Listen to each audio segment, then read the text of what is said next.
I'm proud to be recognised by my fellow professionals with a place in the PFA Premier League Team of the Season for 2024-25. First and foremost, I want to thank my teammates and everybody at Newcastle who has supported me along the way. I'm not at this ceremony tonight. With everything going on, it didn't feel right to be there. I've kept quiet for a long time while others have spoken. That silence has allowed people to push their own version of events, even though they know it doesn't reflect what was really said and agreed behind closed doors. The reality is that the promises were made and the club have known my position for a long time.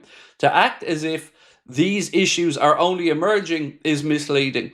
When promises are broken and trust is lost, the relationship cannot continue. That's where things are for me right now, and why change is in the best interest of everyone, not just myself. So, as you can imagine, that's going to cause a little bit of a stir, to say the least, and like I've always tried to say all the way through this narrative from the media and the Newcastle side, there's always been vilify, vilify, vilify, vilify Isak, and he's kept his silence. But we've never heard his side of it. So tonight he is playing his cards very firmly and very clearly to say doesn't want that relationship to be restored. The narrative that's been put out there is one that only paints one side of the picture.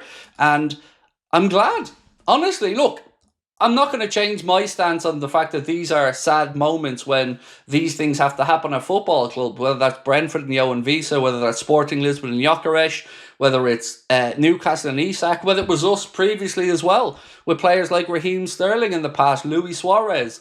It's not great. It isn't a good thing in football, but it is important that we do give a full picture of what's happening here. And like Melissa already said all those weeks ago, Alexander Isak informed Newcastle of this situation quite a long time ago to give them the time to go into the market and sort things. Now, respectfully, it isn't Isak's problem that Newcastle can't get a transfer over the line. Now, you might say, hang on a minute, Craig, it is Isak's problem, but he has spoken about why he thinks this has been a misleading situation. So let's discuss it.